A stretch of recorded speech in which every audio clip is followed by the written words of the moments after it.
If the fuel source available for your range is liquid propane, a conversion is required to supply the burners properly. Before you begin the conversion process, it's important to go over some safety guidelines. This video and any installation instructions are intended as a supplemental demonstration of some of the steps in the LP conversion kit installation manual for this appliance. Installation and service should be performed by a qualified installer, service agent, or your gas supplier. Improper installation can be hazardous.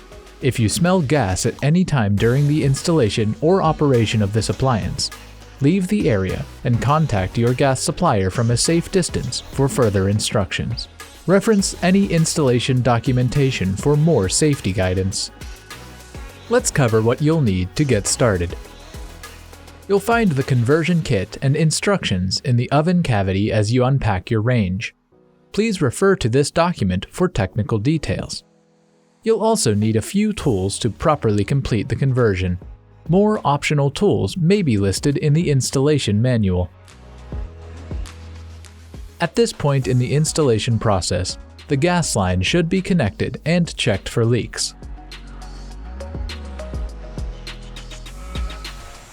As you replace orifices for this conversion, retain the original parts for future use, along with this and any other included documentation.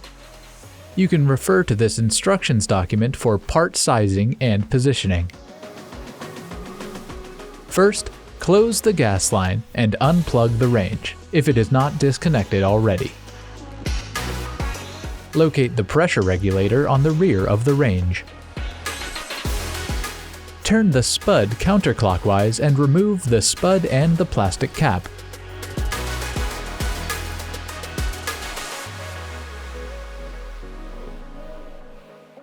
Now remove and replace the plastic cap on the opposite side of the spud.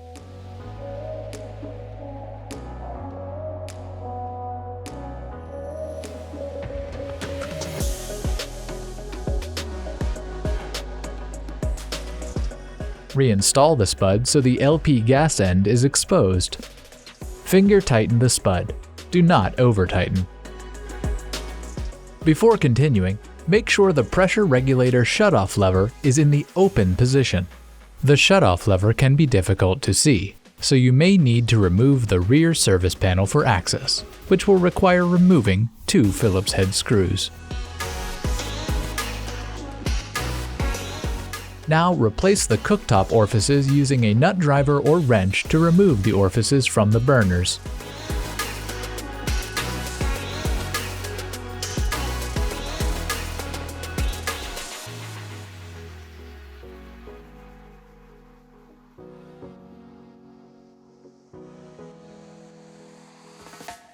Remember to set the original orifices aside for future use. The dual burner has a nozzle cover that will need to be removed to access its orifice. Install the rest of the orifices from the conversion kit in their respective positions. Remember to check the sizes of the orifices using the tables on the installation document.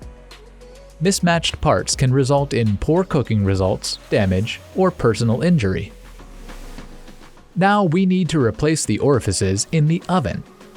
Start by removing the oven door. Fully open the door, then unlock the hinge locks on either side of the oven door.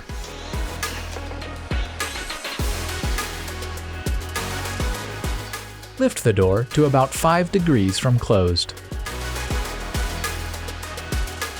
Firmly grasp both sides of the door and lift it up and out.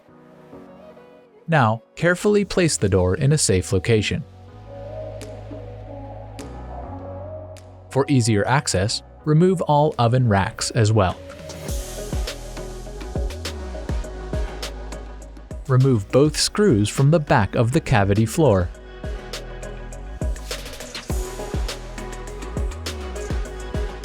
Now lift the back of the cavity floor to clear the front edge and remove it completely.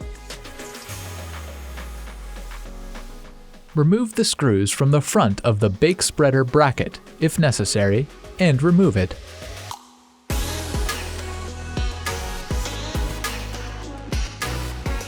Remove the screw from the bake nozzle bracket and remove it. Remove the 2 screws fixing the burner.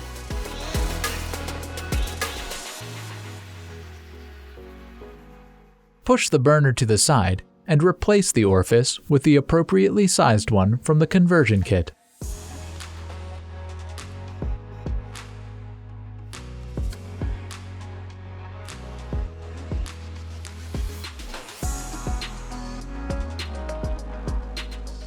Now, replace all of the oven burner parts. Replace the burner with its screws.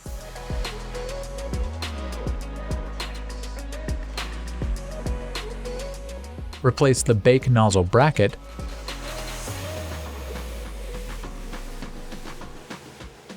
Replace the bake spreader bracket. Replace the cavity floor.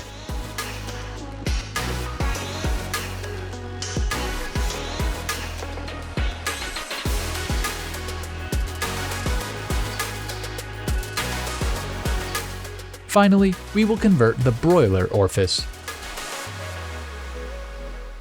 Remove the screw from the wire bracket. Remove the 2 screws from the broiler spreader bracket.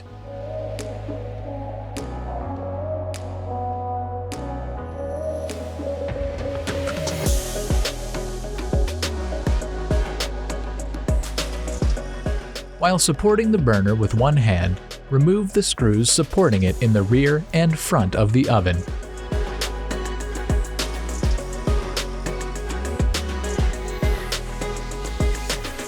Lift up the burner to expose its orifice, and make sure you do not over-pull the wire.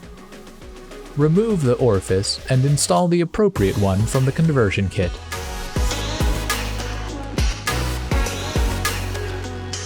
Now we will reassemble the broiler.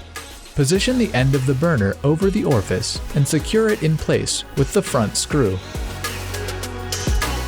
Replace all parts, including the screws supporting the burner, the spreader, and the wire bracket screw. Reinstall the door.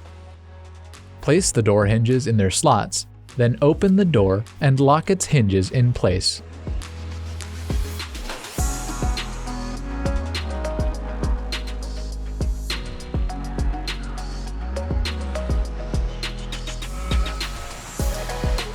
Now that your fuel source is converted, you can proceed with installation.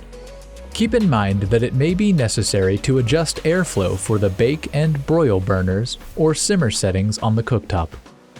This procedure is covered in the full installation manual.